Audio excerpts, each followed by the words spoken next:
We all know Machiavelli as the cold, calculating political strategist who wrote The Prince, the book that famously advised rulers it was better to be feared than loved. But history rarely mentions his private struggle, the painful contradiction that defined his life after exile. Every evening, this supposed prophet of ruthless power would perform a remarkable personal ritual. He would carefully change out of his everyday clothes and dress in what he called elegant robes, not the garments of a political operator, but the attire of a scholar and philosopher. In these robes, by flickering candlelight, he would lose himself in the works of ancient thinkers who believed in justice, virtue, and truth, all the ideals he seemed to reject in his famous writings.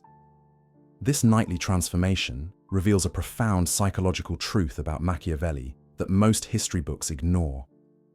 The father of modern political strategy was deeply conflicted about his own advice. His personal letters show a man tormented by the gap between what he knew was necessary for survival in politics and what he secretly believed was right. "When evening comes," he wrote, "I return home and enter my study. On the threshold, I strip off my muddy workday clothes and put on regal robes. Dressed appropriately, I enter the courts of ancient men, where, welcomed by them, I taste the food that alone is mine and for which I was born." These words reveal not just a scholarly habit, but a desperate attempt to preserve his humanity in a world that demanded cruelty. Modern psychology helps us understand why Machiavelli needed this ritual so badly. When we consistently act against our values, when we pretend to be someone we're not for work, for social acceptance, or for survival, we create what psychologists call cognitive dissonance. This mental tension between our actions and our true beliefs doesn't just cause emotional pain, it can actually change how our brain functions. Studies using fMRI technology show that when people make decisions that align with their true values, the rational, thoughtful parts of their brain light up with activity. But when they act against their morals, the brain's fear centers take over, triggering stress responses that can lead to anxiety, depression, and even physical illness over time. Machiavelli, though he lived 500 years before modern neuroscience, instinctively understood this danger. His nightly retreat into philosophy wasn't just a hobby, it was a survival mechanism, a way to reconnect with the parts of himself that his political writings denied. The tragedy of Machiavelli's life is that despite these nightly attempts at self-preservation, the damage of his daytime persona proved too powerful. Historical records suggest he suffered from what we would now recognize as chronic stress symptoms, insomnia, digestive problems, and what he called a perpetual melancholy. His body, like those of so many modern professionals trapped in roles that contradict their true natures, paid the price for this constant internal conflict.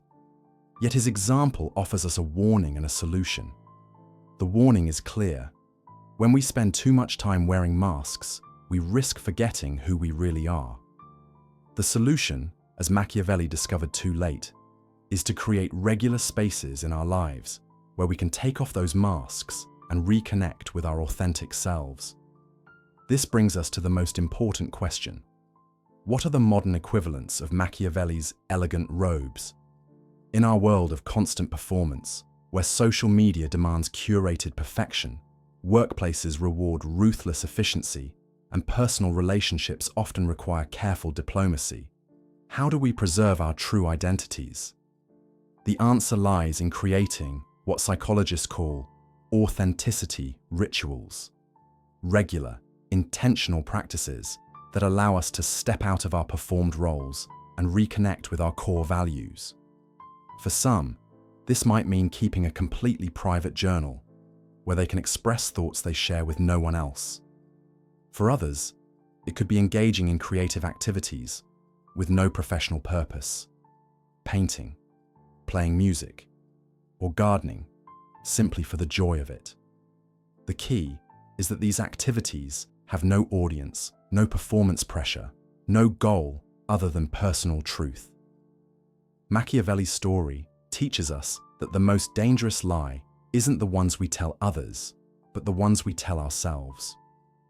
When we convince ourselves that survival requires completely abandoning our principles, when we believe that success means becoming someone we don't respect, we embark on a path that leads not to power, but to profound personal loss.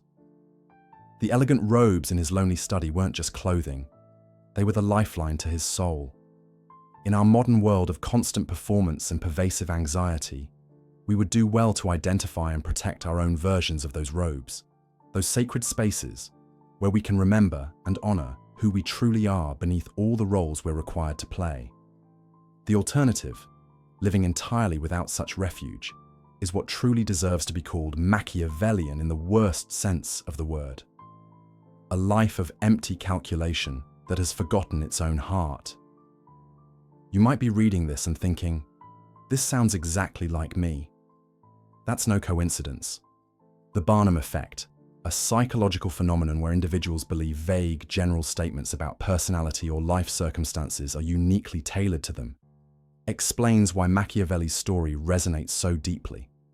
His internal conflict between public persona and private self is universal, yet each of us interprets it through the lens of our own experiences.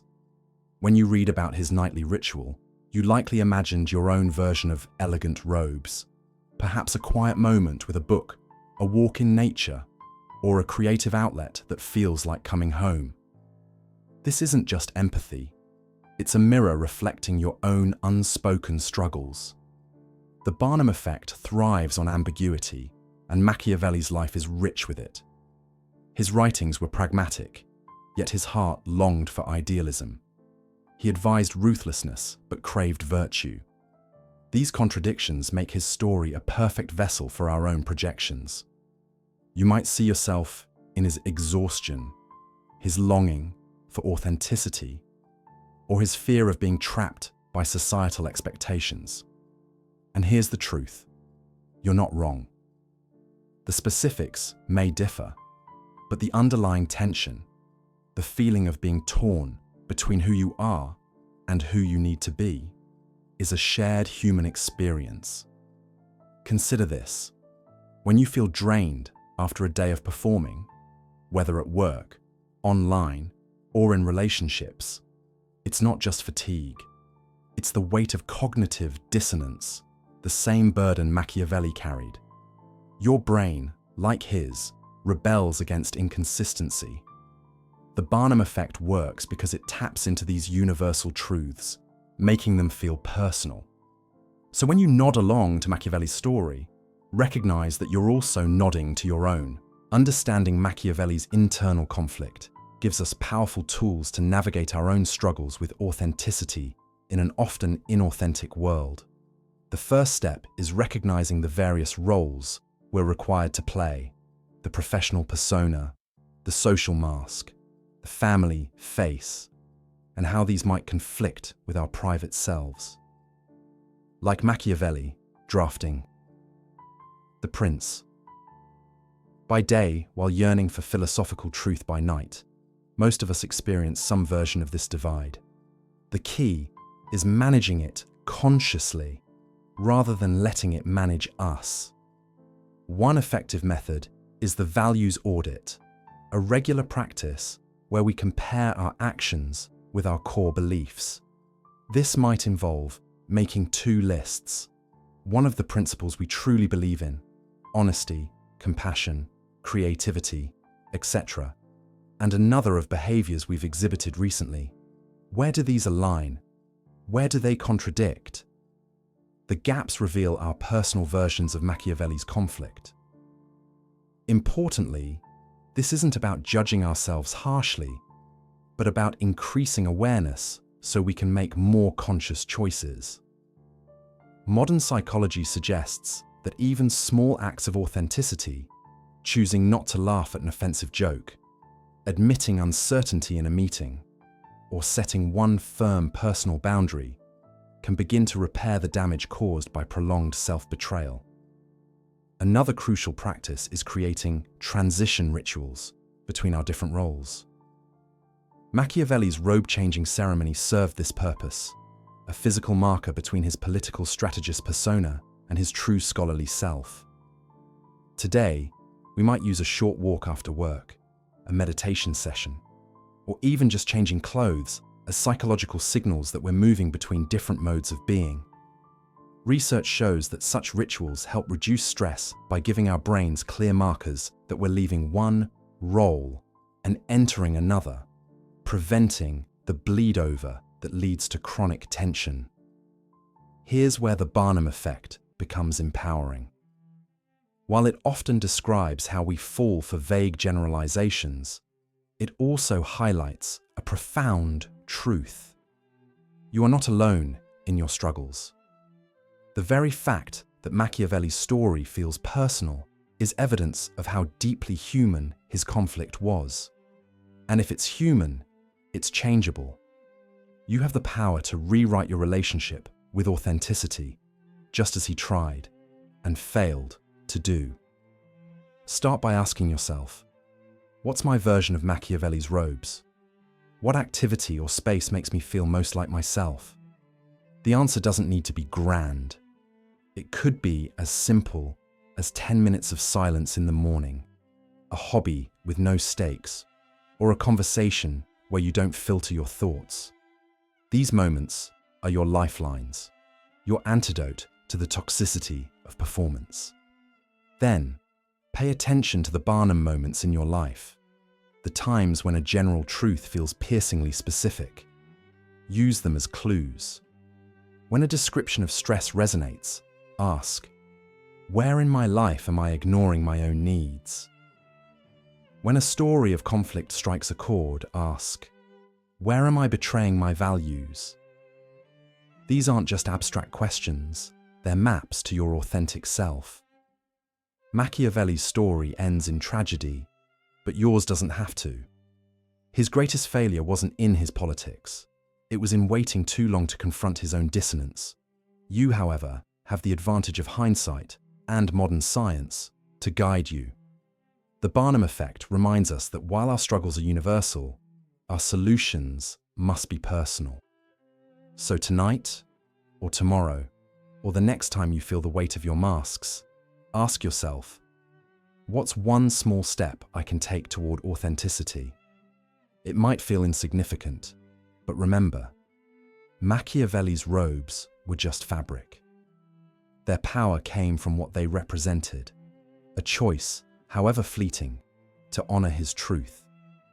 Your version of that choice, repeated over time, can rebuild the connection to yourself that the world has tried to erase. The world doesn't need more Machiavellis. It needs more you.